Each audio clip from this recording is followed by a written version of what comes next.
Hello there, and welcome to the Man Panel 3. I'm your host, Michelle Marchant Johnson, and I'm thrilled that you're here to join me with a great lineup of extraordinary men who are here to serve you and to help you have important insights into the hearts and minds of men so that you can enjoy wonderful relationships with all of the men in your life, and especially with that one man that just may be your Mr. Right.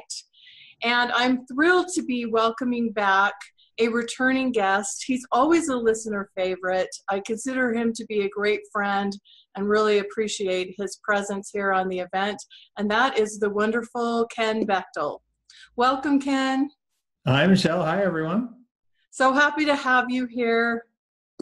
Oh, it's great to be back. Thank you. Thank you for coming back. So Ken, I know so many of the women here already know about you and your wonderful work and your wonderful podcast, but I want to give a bit of a formal introduction just in case, and then we'll jump right in. Sounds good. So for over 20 years, Ken Bechtel, the creator of the Finding Success in Love program, has shared his insights and amusement as a speaker, educator, and relationship mentor to help women get their needs met and be loved for all their unique beauty. He brings you the real story from a man's perspective of what it takes to be adored by a great guy. We're excited to hear your thoughts on that. He's also the creator and host of the wildly popular Speaking of Partnership podcast that is heard in over 100 countries around the world. Ken interviews the world's leading relationship experts to learn about their personal stories of partnership, failure, and success. You can learn more about Ken at kenbechtel.com. We'll also let you know more about how you can stay connected with Ken, too, at the end of our conversation. So, Ken, I love our topic for today. I know this is a really important and intriguing topic, which is a healthy relationship with a sexy, committed, and secure man is closer than you think. So that's what we're going to talk about today. And I wonder if you can start just by telling us why you chose this topic, and then we'll jump right in and you can share some of your insights on this. Yeah, I'd love to. You know, the reason I chose this topic, Michelle, is in my work with women, I find a lot of the time there's this belief that finding a guy is going to be this huge epic project. And it's so far away, or they've made so many mistakes that they have to equally spend as much time unraveling those mistakes as they did making them, as if it's an equal equation. And what happens is then we start making that real. So we won't let ourselves be open to having somebody in our life because we haven't done enough yet. We're not perfect yet. Mm-hmm. And the reality is the guys you're looking for around you all the time, it's whether you're open to receiving them. And I witness this all the time with my clients. So it's a matter of actually starting from that position of they're actually here. It's not this imaginary, it's not a unicorn. The guy you're looking for is not a unicorn. He's not mythical, because as long as you believe he's a unicorn, you won't see him, just like you won't see a unicorn. Mm-hmm. You have just decided in your mind he doesn't really exist. Yeah.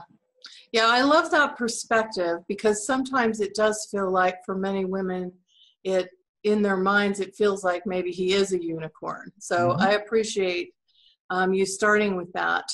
And besides that belief that he's not a unicorn, that he's really out there, what are some of the other things that you think are required for a woman to have this kind of relationship with a healthy man? You know, I mean, we talk about this all the time, right? Is, you know, obviously you got to start from within, and that's part of it. But the other part is how you show up. And if you're playing the games, if you're out there doing, oh, I have to do this little strategy or this little technique or flirt this way, what happens is you're only asking him to be interested in that version of you, which isn't the real version of you. And so you set yourself up in a trap because, oh, I got his attention. He wants to take me out. Now you start to go, but does he want to take me out or that person I was trying to be to get his attention? Mm-hmm. And all of a sudden you're not knowing when you can actually show up as you, because you're not sure he's even interested in you. You haven't presented that yet. Right. And so we get ourselves in this trap, and the further you go down the relationship, the harder it is to get out of it, because now there's a consequence. Well, now I really like this guy. I'm still not sure if he really likes the real me. Mm-hmm. Do I show these aspects of me to him? Because the longer you go, the bigger the risk it is. What if I show this thing and he doesn't like it? Now I lose out. So you're building it on a falsehood. And unfortunately, there's so many people out there giving advice to do this to get the date. It's like, no, then you founded your entire relationship on a falsehood. Mm-hmm. And my belief and what I work with clients on is, would you rather build your relationship on facts or fiction? Mm-hmm. And it's both you being you, but also asking what you need from him. Right. Because he's not going to know. The Right. way I describe it is this: if you don't show up as you, all he's left to do is guess what you need based on his past experiences. Because you're another woman, so maybe you have the same needs. And what ends up happening is you feel invalidated because you're like, seriously, you did that because your ex likes this? Yeah, that's him desperately trying to do what would make you happy, but you haven't contributed anything, so he's going with what he's got. So you've got to show up as your best self from the beginning. Not your best contorted, hypothetical, artificial version of yourself that somebody told you is what men are looking for, but the real you. That's how you find the guy who's actually a match. Otherwise, you might find a guy that likes you, but he doesn't really like you because you're not even in the game yet. Mm-hmm.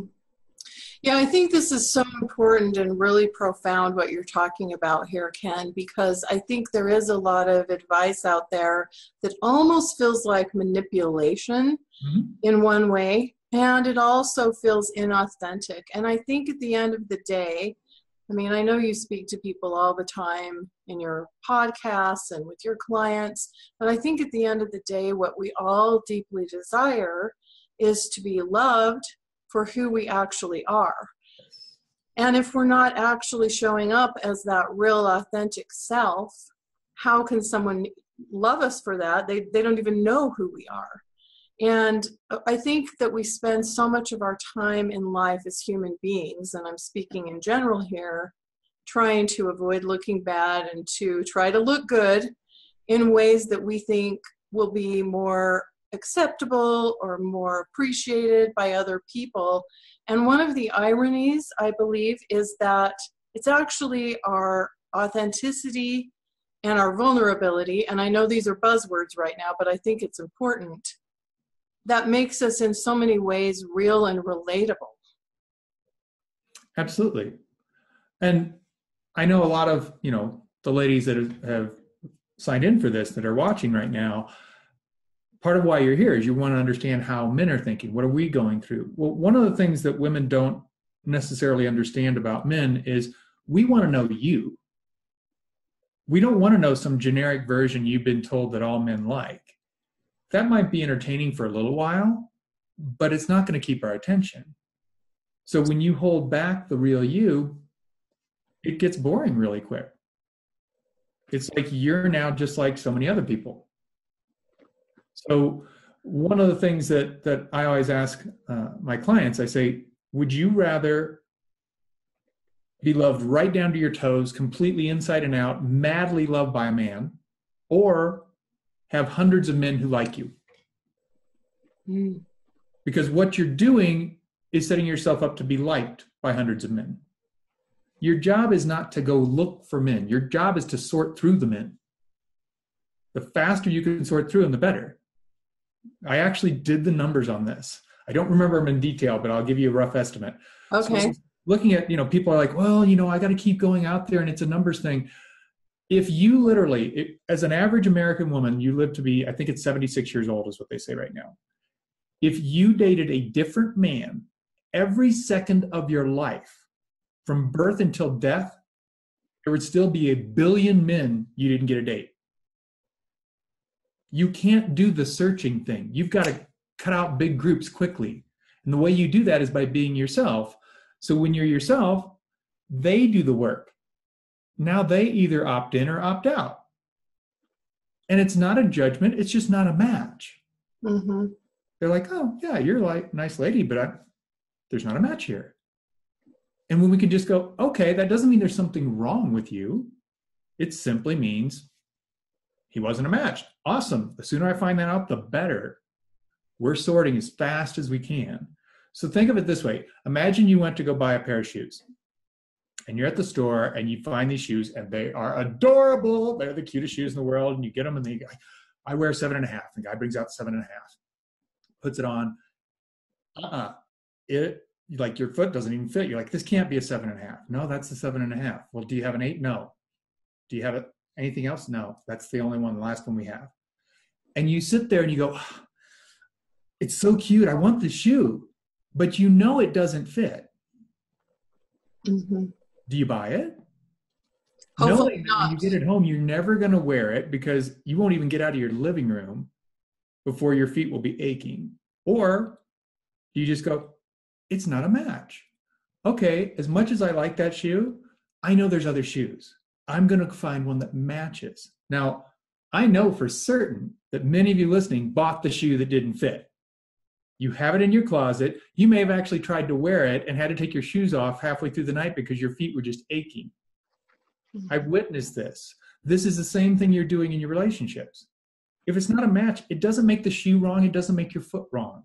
It's just not a match. There's lots of other shoes. So we get to choose. Do we try and squeeze ourselves into this shoe and make it happen anyhow? And it didn't work in the first place when you first put it on. Why would it keep getting any better? That's the myth, right? Oh, it'll stretch. Mm-hmm. The shoe's going to stretch. It'll feel better. No, go get the one that fits now. And that's by sorting, just like the shoe store. You put on all these shoes to find the one that fits. This is how you need to date. Mm-hmm. Yeah, I really resonate with this, Ken. I want to ask a question, though, that I think might be in the minds of some women, if that's okay. Absolutely. So I know for a lot of women, we understand and we know that sometimes for us, attraction to a man can increase and develop over time. Mm-hmm. If there's not initially a lot of chemistry, that's something that can develop. And I don't know if that's true for men. You can speak to that a little. But my real question is, how do we balance that, knowing that, and also balance with this sorting idea? Because it's like we want to find this balance of giving people a chance, but not investing too much time if something really doesn't have potential. I think you understand where I'm coming from with this, although I may not have said it as clearly as I hoped. No, this is fabulous. So, first of all, chemistry is a disaster. Chemistry is a death knell of your relationship because you will contort yourself like a mad person if you think there's chemistry there. You will do anything to keep that going because chemistry is a primal experience. It's not actually you being present. Actually, typically what chemistry experience is, you're terribly excited, you got all these amazing feelings going on, and you're totally out of your body. You're totally ungrounded. You've lost yourself like that. So it becomes a drug that you'll do anything for, just like a junkie. This is why you put up with horrible behavior. You make excuses for it. You don't own what you need. You don't set your boundaries. You don't respect yourself because I need another hit. Chemistry is a disaster. Here's what I recommend. One, the biggest key, this is the ultimate key in finding Mr. Right. It is pay attention to how you feel when you're with a man. It has nothing to do with what he looks like, what his job is, where he's lived, if he was married before, if he has kids. None of that matters. The feeling of Mr. Right is the feeling that you have when you're present with him. Do you feel safe? Do you feel free to be yourself? Do you feel secure? All those things. When you let go of the forms and you pay attention to the feelings, that is when you will find Mr. Right. Now, The key to all this is you've got to really be honest about those, because your feelings are unarguable. However you feel, you feel. Nobody can argue with, I mean, they could, but it would be kind of ridiculous to argue and say, you don't feel sad. That's silly. Mm-hmm. But you've got to be honest with yourself.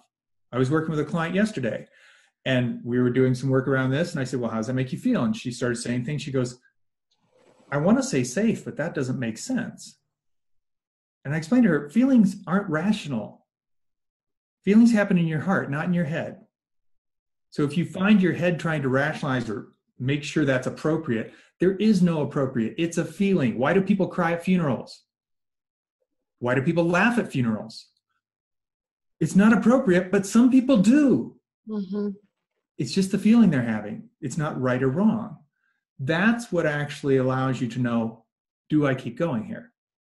If I don't feel good with the guy, he could look like $1 million, check every box, and I feel ugh the whole time I'm with him. Mm-hmm. That's not going to change. It's a feeling.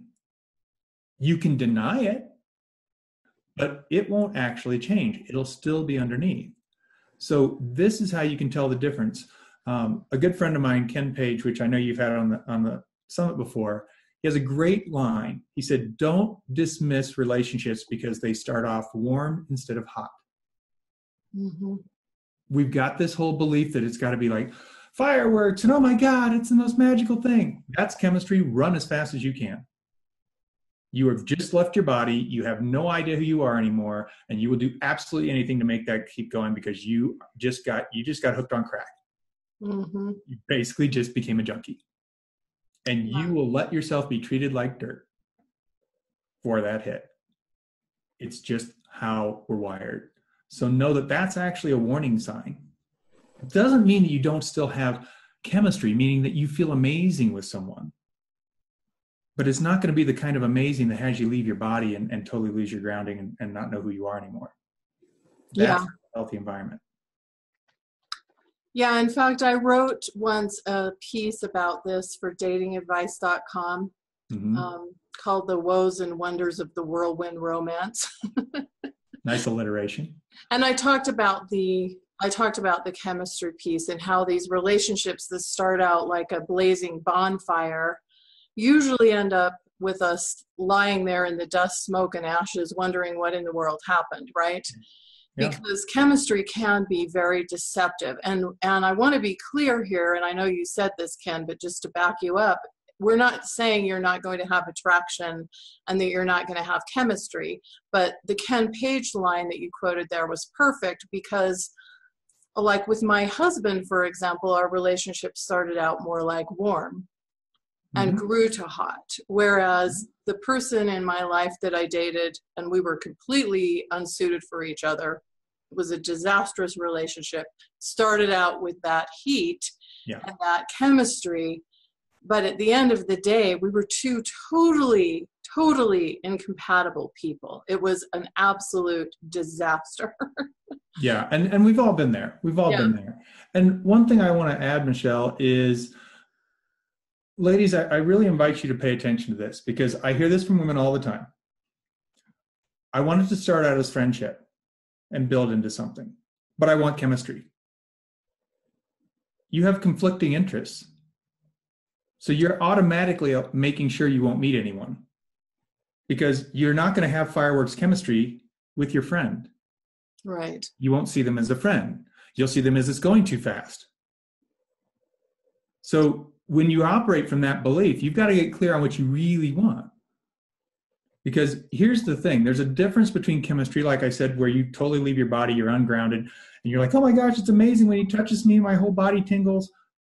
Awesome. You can still have that and be totally grounded. Now you found a match. Because this is supporting you in being your best while you have that amazing experience of their presence. That's what you're looking for. And if you haven't ever found it and you're like, well, that sounds like a fairy tale, well, then you won't find it because you won't believe it's true. It's a unicorn. You just turned it into a unicorn. Mm-hmm. I can't tell you how many women I've talked to and they're like, I met this guy and blah, blah, blah, blah, blah, blah. He seems like a unicorn. So they're automatically dismissing him, even though he's what they're looking for. Mm-hmm. Because they've created this idea that I could never have it. The old too good to be true. So again, if you're doing that, you're just tripping yourself up. When I first got out of college, this is kind of funny, but related, because, it is kind of an interview process, right? I mean, we are vetting a person to see if they're a match. Right. And I remember getting out of school, and I'd spent my last semester of school in Europe, studying in Austria. And so, unlike most students, I couldn't interview. I was on the other side of the planet. So I got back to the States, started doing interviews, and I would be sitting there with the interviewer, and they're looking at my resume, and they're like, well, you have an excellent resume. You have a good GPA, you have internships, you studied abroad. Why don't you have a job yet? Well, I was overseas. I couldn't interview. And you could just see them going, this is too good to be true. He should have had a job. So there must be something I'm missing that's wrong with him. And I don't want to be the guy that brings him on and then I didn't see the thing that was wrong with him. What you're doing in your head when you think too good to be true. No, he's just good. This is a good guy. This is a match. Let's explore it. Not from the way of, where am I looking for the red? I'm going to find a red flag because there's something wrong with him. If you take that approach, that's when your instincts have gone overboard. So it's no longer protecting you. Now it's restricting you. Mm-hmm. So you went from going, oh, that's a bad situation right now. I can't be there because that would be painful, to there's the possibility of a situation turning painful. So I won't go there either. Mm-hmm. Because think about this, in a dating relationship, nobody wants to get their heart broke. But if you avoid the possibility of getting your heart broke, you'll never date anyone because there's always the possibility of getting your heart broke. Right. So you just excluded yourself and you will always find a reason not to date. There's always a flaw. Well, this could be coming down the pipe. Yeah. And it also might not. But you won't ever find out. That possibility never goes away. In order to be loved, you have to risk. There is no way you can do one without the other. It's impossible. Yeah. Yeah, I think that's so true and such an important point. So I think along with sometimes women thinking that the right man out there is like the unicorn, I think another challenge that a lot of women face, and I want to hear your perspective on this, is that we're somehow so unique. We're so successful, or we're so too much this or not enough that there's not anyone that is going to be attracted to us or is going to be compatible with us. And I think that's a myth, but I also think that a lot of women have a belief around some of that. Might differ from person to person. But what would you say about that, Ken? Yeah, that's a great direction, because what I see with that is that's a protection mechanism. Mm-hmm. So instead of going, I'm not enough, I'm too much. No one can handle my success. I'm too intelligent. Men don't like intelligent women. There's all these different phrases that get thrown around. Here's the thing I always ask folks. What's your sample group? Because what happens is we take an exception and we make it a rule. Well, this one guy, he couldn't handle this. He told me he just couldn't handle my success. So I guess no guys can handle my success. Because one guy couldn't? Statistically, that's not even a relevant sample. We have 3.5 billion men. And you're going on 1 or 10? 10 doesn't count either. If you haven't sampled at least, like, I don't even know what would be considered relevant. Probably 100,000. And I guarantee you nobody out there listening right now has dated 100,000 men. You don't have a relevant sample to make a blanket comment. So yes, maybe that person didn't like that. And that hurt. And so you make this blanket comment to protect yourself. Mm-hmm. The reality is this is how you're excluding yourself from possibility. And if you focus on what you don't want, that's all you're going to see. Yeah. Most people that I talk to, all they're doing is avoiding what they don't want. And avoiding is a 24/7 job. You can never stop doing it. So guess what? That's all you're going to see. Mm-hmm. You're constantly going to be like, I got to make sure there aren't any out there. So all your attention is going to the things you don't want. And the guy you want is sitting right next to you, but you can't see him because you're too busy looking for the one you don't want. It's totally how our brains work. You've got to choose the direction you're going. And if you're just avoiding, and that's what you just described there, Michelle, is another way to avoid. Oh, well, guys can't handle this. I'm too much. They just aren't, nobody really wants what I'm so successful that it scares men.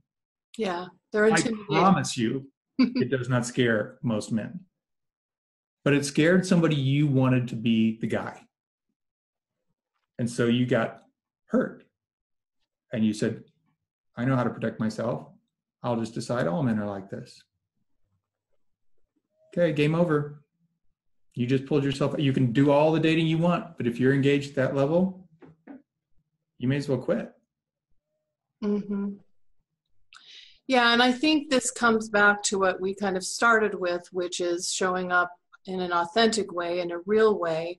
It also reminds me of this quote, I believe that's by Brene Brown, that says, there is no intimacy without vulnerability. Mm-hmm. And even if we've been hurt, we still have to remain open. And like you said, realize that loving or being in intimacy or in a relationship it brings with it a certain amount of inherent risk. But we can't have that intimacy that we most deeply desire without that risk. And then another important thing that you said there, Ken, was that so often we're focused on what we don't want, right? And so that brings me to another question I want to ask you. What do you think about the idea that we need to be more clear about what we do want and not so focused on what we don't want? Because I believe that a lot of women think they have a deep level of clarity about what is really important to them, and not just a huge list of every possible thing they can think of, but what is really important to them. But I don't believe a lot of women have that deep level of clarity to the level that they think they do. Yeah, and well, I'll just ask the ladies listening right now. Ask yourself, ladies, right now, can you tell me your deal breakers? In a heartbeat, right? No question. Can you tell me what makes you happy? No, you will give me vague answers. Well, when he's nice, when he's respectful, but you gave me specific things about what you don't want. This is where we put so much energy into what we don't want. To Michelle's point, where are you putting your energy? Here's the thing about avoiding. Like I said, it's a 24/7 job. That means it takes all your energy. You have no energy left to create with. Literally, when I work with women and we transform this and we shift that momentum so they're focusing on what they do want instead of what they don't, you're so sophisticated at what you don't want, you'll start focusing on what you don't want in positive ways. Ken, So I'm sorry. And I'll say, so what do you want instead? Well, I want him to not be this. That's still what you don't want. You can't want him to not be that. What do you want? What's the thing that you do want? Just saying that phrase made me think of this. So I'm guessing just about everybody watching this has seen the movie The Notebook. So there is an amazing scene in that movie that most people miss the power of that scene. And it's a scene where Noah and I think her name's Allie. Yeah, Allie are leaving his house, and her fiance showing up in town, and she's trying to figure out what's going on. And he's like, they're having this big argument, and he's like, stay with me. And she's like, we're fighting. Why? That's all we do. And he goes, that's what we do. I want you. I want all of this. And he totally says how much he loves her no matter what. And then he goes, can I ask you a question? What do you want? What do you want? And he says, literally, if you want him, I can live through that. I lost you before. What do you want? And her answer is, it's not that easy. Other people, he goes, stop worrying about other people. What do you want? And she can't answer. She literally shakes her head. She's so terrified of owning what she wants. She gets in the car and drives off crying. This is how hardwired it is when our instinct is taken over and we don't even know that we're 100% focused on what we don't want all the time, and we won't even let ourselves go to what we do want. It's unbelievably powerful. And what it is literally that instinct of self-preservation has gone overboard. It's gone way past where it's serving you anymore. And it takes very specific work to shift that, because it's a preservation thing. It's your instincts. And here's the thing, when you're operating from your instincts, it's impossible to be in partnership, because your instincts are about the self. You don't care about anybody else when you're in self-preservation. That's what's happening. When our instincts are driving the bus, we don't care who we run over to get there. Mm-hmm. That's what happens in our relationships. So it's literally transforming this. And it takes some work, because you've probably been avoiding things for a very long time. And the unfortunate thing is we start stacking this up and we have all this evidence of why we need to avoid this. Great, but what's more effective? Avoiding it or going to what we do want? It's like if you went to the restaurant and the waiter comes over and says, what would you like to order? And you start reading off everything you don't want to eat, because you're avoiding those things. That's where all your attention's going. Now, yeah, eventually you're going to have eliminated all the things you don't want, and then you will be able to tell him what you do want. But that's the longest possible route to your goal. Mm-hmm. But that's what you're doing on a day-to-day basis. So you've got to transform that. Absolutely have to. Or else you'll just keep going down the same path, and all you'll see is what you don't want. And this is why we all hear these statements. All men fill in the blank. Whatever you got hurt by. All men are narcissists. That's impossible. All men are only interested in whatever. All these things, nothing is all. As soon as you start a phrase with all whatever, it's a lie. It's already out of integrity, because it's not true. Nothing is all. Mm-hmm. So we've got to watch our words. We've got to watch our mindset, because that's the most powerful piece in creation. It's the old Henry Ford statement, if you think you're right or you think you're wrong, you're right. Whatever you decide is true. You're going to create that reality. Yeah. So I know it sounds kind of woo-woo-ish. And what I want you to recognize is there's no opting out of this. It's how the universe works. It's like you don't get to choose if you want gravity to work for you or not, do you? No matter if you believe in gravity, you still fall to the ground if you jump off a building. Same thing with attraction. You don't get to opt out of it. And people say it doesn't work for me. No, it does. You're just not owning the fact that you're focused on what you don't want. So what are you manifesting? What you don't want. It's working perfectly. You just have to redirect how you use it. And that's where most of us go off the rails. Mm-hmm. I feel like I'm ranting today. Am I ranting today? I love it. Oh. Because you're dropping truth bombs. Okay, good. Yeah. I mean, I feel like sometimes it's kind of like we don't even see or recognize this stuff and how it's operating in our own lives. It's kind of like the hard drive in the computer. You may not see it, but it's running the whole show.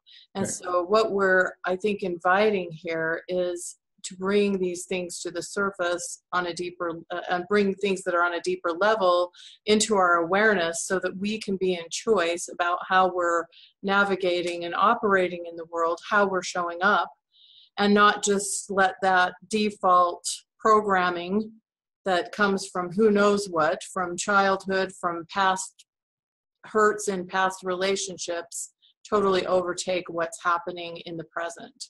So Ken, I know we're talking about some really important things here about knowing what you want, focusing on what you want, and not so much on what you don't want. But I want to refer back to something that you said at the beginning of this conversation, which is the importance of being able to express and ask for what you want, specifically in your interactions and relationships with men. And I've heard you say before that men are not mind readers and that men don't speak it. So tell us a little bit more about that. Why doesn't he know this is important to me? Because he's not a woman. So he doesn't have that same need. So the way I always look at it is if you just, every one of you watching right now, if you imagine you're a woman well, you are a woman. If you imagine you're a rose, so you're a flower, right? And every flower, every rose needs, water and sunlight and certain temperatures and certain nutrients in the soil. That's what it needs so it can bloom. If it doesn't get those needs, it doesn't bloom. It doesn't bloom. It has to have those things. And as soon as it gets them, it's just like, spring, right? As soon as you get the right temperatures, boom, everything blooms. Why? Because its need was met. That's what's going on with you. If your needs aren't being met, you can't bloom. But he doesn't know what your needs are because he's not a rose. And even if he was, there's different types of roses. Some roses need water, some need more sunlight, some work in this temperature, some in another temperature. So you can't even assume that he would know exactly what that is, even if he was a rose. Now here's the real challenge. This is why it's so important. I mentioned earlier, if you don't speak up for what you need, you'll be interacted with based on his past experiences. So imagine that you just met a great guy and he grew up in the desert. So he never saw a rose before. He was surrounded by cactuses. So he meets you, you're going along, and if you don't let him know what you need as a rose, he's going to look at you and go, it's another green thorny plant, pretty similar, probably has similar needs. And he's going to treat you like a cactus. Now, if you were treated like a cactus, you're a rose, but he's giving you extreme temperatures, crazy heat, hardly any water. Are you going to bloom? No. He has no idea. He's doing the best he can with what he has. He's not doing it to insult you. He's doing it because he wants to make you happy, but that's all he knows.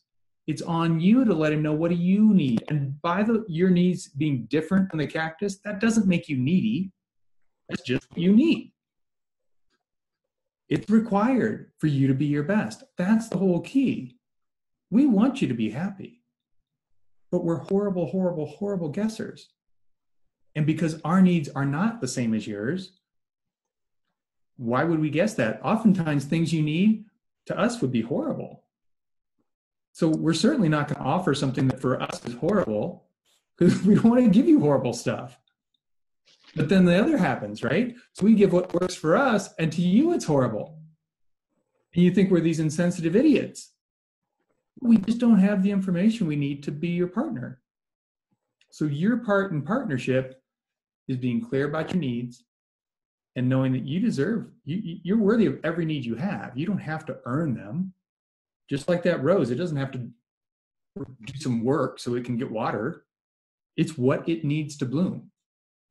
And just know that if you're not blooming, how many times have you stopped and admired a rose bush with no blooms? Not that interesting, right? Mm-hmm. Same thing goes for you. You are in charge of you blooming by educating him on what you need. Now he can be your partner and support you in blooming. But until then, you can't really blame him. He's just working with what he's got. And he doesn't have what you need because he doesn't know yet. Now, he could stumble across something that was the same as an X. And then you'll be like, see, I knew he knew everything I needed. And you'll turn it into this rule that, see, he knew the whole time. He was just holding out. No, he just stumbled across it. There happen to be some similarities, but it's not going to be universal. So you've got to own those needs. And if you don't feel worthy of those needs, that's your big problem. Because that's why we don't speak up about our needs. We're afraid somebody will go, well, what makes you think you deserve that? We're terrified of that question. So until you feel worthy of those needs, it's not going to get you there. You've got to feel worthy so you can own what they are. And ladies, please know that I love each and every one of you. This is why I do this work, because there's so many amazing gifts that you have inside of you that aren't getting revealed, that the world's missing out on, men are missing out on, you're missing out on the men that would love those gifts. It's a nightmare. So my passion is helping you with this. And please understand this. This event that Michelle's put together is amazing. But understand this is like going to the grocery store and getting free samples of different food. You cannot make a gourmet meal out of free samples. You've got to decide, oh, what's the thing I want to actually dig deeper into? Because I promise you, you can watch all these videos and you'll get all kinds of amazing information. And then you'll be like, they don't seem to go together. No, they're not designed to go together. You need to get true for yourself. What is going on for me? What do I need to work on? Then I need to go down that path and pursue that maybe with a certain expert or what have you. Because without it, you're going to be trying to make a gourmet meal out of samples from the grocery store. And there's not enough of it, and it wasn't ever meant to go together. It will not happen. So just know that. This is not meant to be like, oh, I'll listen to all these interviews and I'll have everything solved. It would be impossible. So please know this is your opportunity to go, what do I need to work on? I'm committed to being in partnership. So I'm going to get support. I just read an article on the 7 traits of highly successful women. And the second trait they mentioned was that successful women seek assistance. They know they can't do it by themselves, and they're brave in asking for assistance and openly receiving it. It's a key to success. You do it in other areas of your life. Don't let yourself sell yourself short in your personal life. So many times we think, oh, if it's meant to happen, I shouldn't need any help. That's total BS. If you want to have an amazing relationship with a man and you're not getting there on your own, get some help. That's why we're here. So please know this. You are so incredible. You have so much to offer. And we've just got these roadblocks that are in the way right now. And once those get moved out, magic happens. Yeah, that was very well said, Ken. And I really appreciate the gems of wisdom that you've shared throughout this whole conversation. It's been really important. And I think what you're talking about is this is an opportunity for each of the listeners here to bring into awareness some areas or some opportunities so that they can move forward on the path to having what they want. That's what I stand for in the world. That's why I do what I do, and that's why you do what you do. And we are just here to take a stand for you and to hold that possibility out there for you in our hearts. We're grateful for your presence and for your desire to learn more about this, because if you didn't have that, you didn't have that desire to have a great relationship, you probably wouldn't be here. So we appreciate each and every one of you for your presence. Absolutely. And Ken, I know that so many of the women will want to stay in contact with you, and I know we've just barely been able to touch the surface of what you have to share in our conversation today. And I know you have this really great free gift. And so do you want to tell us a little bit about it? Yeah, thank you, Michelle, because what I decided to do this time around was actually provide you with some additional training. So I put together an online training that you'll see the little gift box, or however Michelle's put it on the screen here. And when you click on that, it's just going to have you sign up for, it's a webinar. It's an online training. It's about 45, 50 minutes, I think. Maybe a little longer. I don't remember exactly. But what it's going to do is walk you through these key components of what needs to be shifted, what you need to transform in order to be able to show up as your best self. And you're probably going to hear some things that you heard today because they're vital. These are the foundations of what's required to actually be in true partnership and attract the kind of man that's a match, like I was talking about at the shoe store, right? The one that really fits. And it's not about you being somebody you're not. That's the last thing I want you to be. What I'm aware of is you have amazing gifts inside. So this training walks through the steps that need to be taken so you can bring those gifts forward. Then the men who have been looking for you, and I literally have had guys say this, where have you been hiding? They can't believe you've been hiding these amazing aspects of you, because to them, they're precious. That's why it's so important to let yourself bloom. So this training will take you through that. I think it's fantastic, and I think you will too. Thank you, Ken. And I think it's great to be biased toward your own work, right? Absolutely. It's like we're talking about, if you don't believe in you and you don't believe in what you have to offer, who else is going to believe it? So yeah. I'm sure it is fantastic. And ladies, you can just click on the link right below the audio or video that you're listening from right now or watching from, and that will connect you directly to Ken's free gift, which will be available throughout the rest of the event. But make sure you do it now because you don't want to miss out. And I know so many of you are going to resonate with and want to stay connected with Ken. So Ken, in just a moment, I'll have you leave us with the last word and before we wrap up. But I also want to invite the ladies to also scroll down on the page and take a look at the VIP package, which includes all of the audio and video recordings from this event, as well as some additional bonuses, including some additional trainings and opportunities directly with me as well. And I would love to connect with you on a deeper level too. So take a look at that.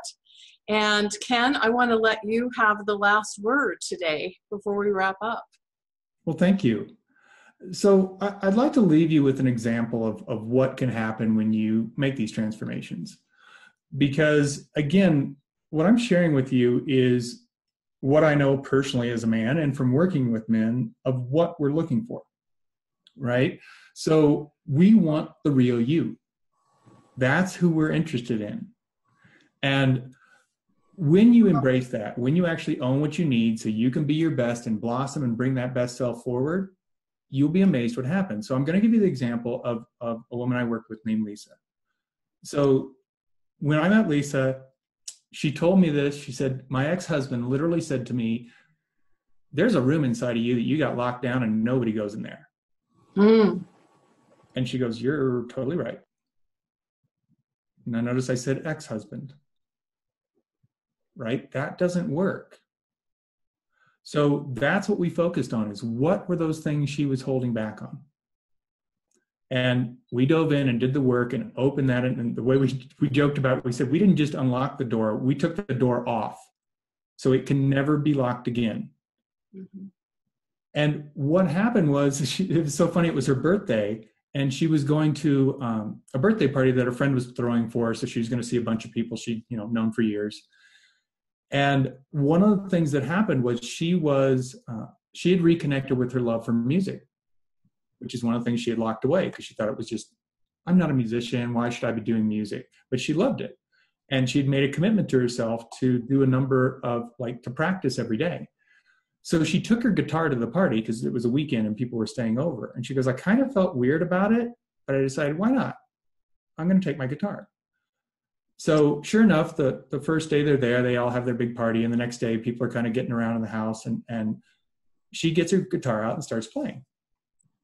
And literally everybody's like, we had no idea you played the guitar. They'd known her for since college and had no idea she played the guitar. And she's quite good. Well, long story short, one of the guys there, who again, she'd known for years and years, they started chatting and what have you. And he's one of the guys that literally said to her, where have you been hiding? And they've since started dating. She knew him for 20 plus years. And she literally told me, she goes, I always thought he was interesting, but nothing really came of it. Well, yeah, because she was hiding what was interesting about her. So he didn't know there was something wow, this is amazing there. This is what happens when you've got to bring that out. Yeah, is there a risk? He could have thought that's the weirdest thing ever. Okay, you just sorted. Awesome. So know that this is what happens. When you show up that way, now you're interesting. Because remember, every time a man interacts with you, he's risking being rejected. You have to give him a reason to risk. And if you're like everybody else, there's no reason. Why would I go risk on something I can go anywhere and find? But when they see that magic, when they see the real you, and they're like, wow, they'll risk anything. That's the key. So know that this is what we're talking about. That's the outcome. That's the end of the story, is then you find this person and they're like, you're magic. I want to support you in you being that person that you just brought out. That's partnership. So I'll leave it at that. Thank you, Ken. I really appreciate all you've shared today, and that's a beautiful way to wrap up. And I know that this is going to be so beneficial to so many women out there. So thank you for your generosity and for You're very welcome. And ladies, thank you so much for being here. Again, be sure to pick up Ken's gift, and we'll see you for more of the Man Panel. Bye-bye for now.